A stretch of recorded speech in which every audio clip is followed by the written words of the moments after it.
Height, that's it. You should be real comfortable now.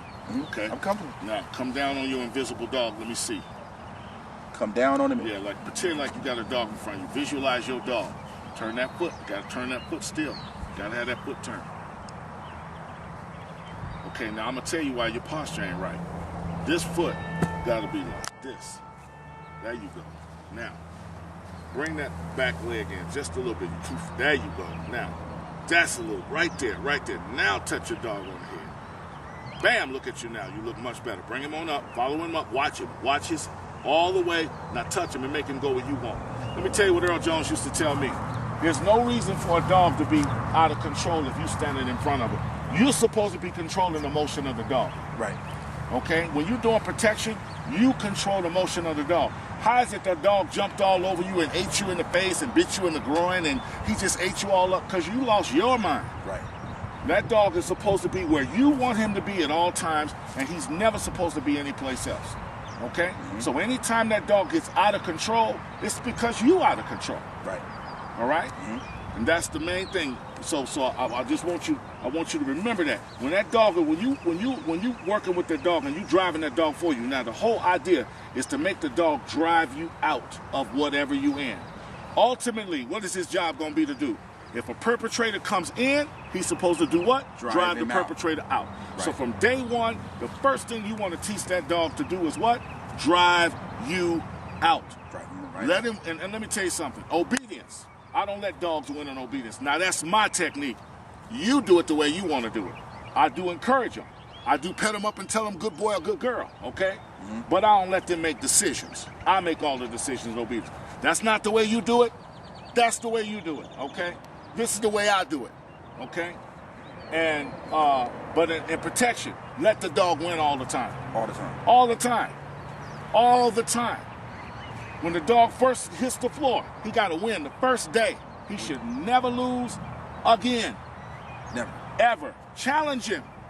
Challenge him. You know why? Because life is a challenge. If you're not challenging the dog is not going to stand up.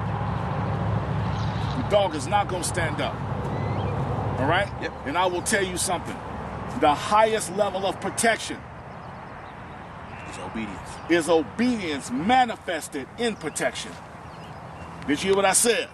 The highest level of protection is obedience manifested in protection. I would much rather have a dog that bites because I told him to.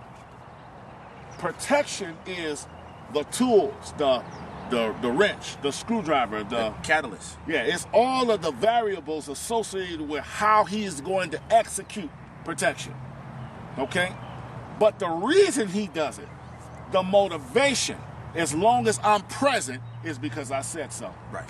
Okay? He's not going down there because he's a killer and he just wants to kill 50,000 people. So you're saying not because he's fully aggressive? Yes, it has nothing to do with that. Not because he's defensive? That's a trait necessary to participate. If I want to be a football player, I need to possess the traits necessary to participate in the sport.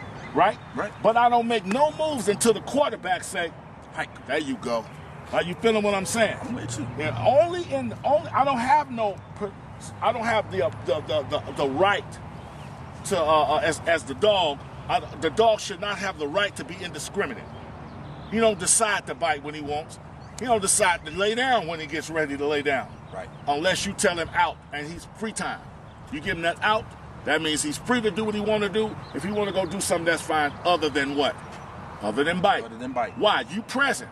But the moment I leave him by himself, I release him to make decisions to protect my house or my property. And I simply give him a command that alerts him and lets him know, oh, it's me now. I'm calling the shots now. He gonna walk around and pee on trees and scratch dirt because he know he in charge. You come up in there, you gonna have to deal with it.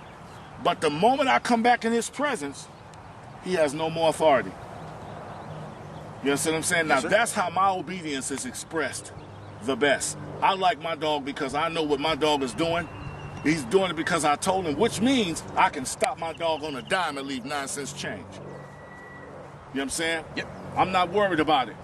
Anytime my dog go down there, I'm not ever worried about my dog getting out of control because my obedience dominates everything. You really display your greatest ability when you get a guy who's got a dog. He's not that hot. He's not really that hot. You know, he's really not that hot. He's a little aggressive, maybe a medium aggressive dog, because there can't be nothing else other than medium aggressive. Right. After medium aggressive, he's just a dud. Okay, but if you get a medium aggressive dog and you can teach that dog to amplify his or her skills, as limited as they are, okay, and get him to demonstrate as though he's a high-powered dog, right? Right. The only way to make that happen is out of obedience.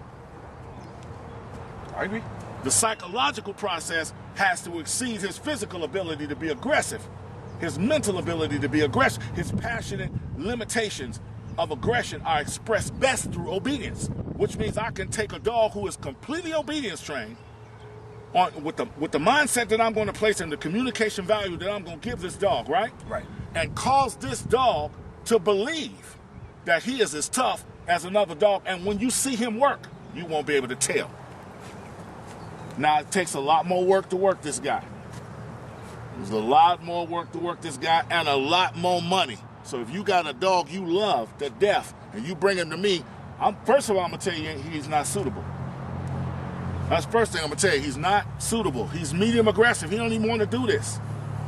But if you insist, get your pocketbook open. Oh, yeah.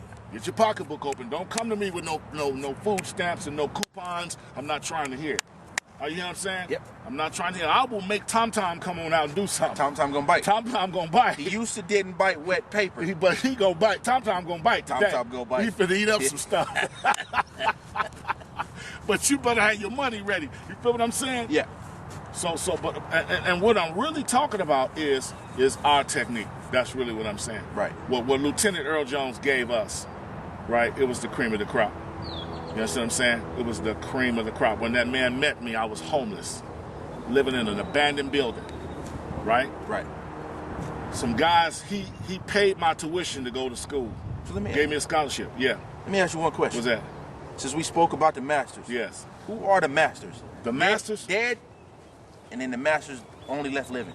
Who are the masters? Who are the masters? Yeah. You want me to tell the truth? Tell the truth. Because I'm the only one. I'm the one that really knows. There's a lot of guys out there claiming to be masters. Who are the masters? Only a master can make a master. That's the first thing. Pretty much. Okay. That's the way it goes. So let's see how it is. Back in the day, this is a guy I never got to meet. His name was Plumber. He was a Caucasian boy. He was cold. They say he was wicked, a wicked ticket. Yeah. Jim Stratton, master. Okay, that's Jim Stratton. Okay. The James Stratton, that's Michael Stratton's dad. Gypsy, world famous, master. Okay? Okay. One of the greatest to ever live, the earth shaker maker, Scorpio, Cleophas Jones. Yes, sir. Okay? Lacey Sanders. Lacey Sanders. You understand what I'm saying? Master. You understand what I'm saying? Joe Kidd, master. Okay? These guys was like the bona fide. You know what I'm saying? Dewey's Dobermans. Dewey. So it's started from the top. Yeah. Hit the first one. The first one, Lieutenant Earl Jones. He Earl started the tree. Jones. One. That's number three. That's number one. Number two. Okay. Now I never met Plumber, but Plumber was one. Plumber. Number Right. two. Number three. Gypsy. Gypsy. Right. What about James? Number four. James Stratton. James. Right. That's not necessarily the chronological order. Right. We're not giving. I'm just naming. We're them. naming masters. Right. That's it. That's it. Not right. in any specific order. Right. So please don't be offended Right. if you came up third and And you you thought you should supposed have to been be first. Joe Kidd, if you out there, boy. Joe Kidd. Joe Boom. Kidd. Number five. Cream of the crop. All right.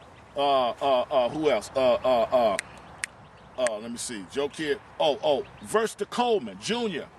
Junior Coleman. Junior Coleman. Now, the great Cleophas Jones. Scorpio. The greatest of the greatest in the game. Ever seen the game. Lacey Sanders. Lacey. You never met Lacey. Lacey. Bam. He cold dude. Cold. Lacey Sanders. Master.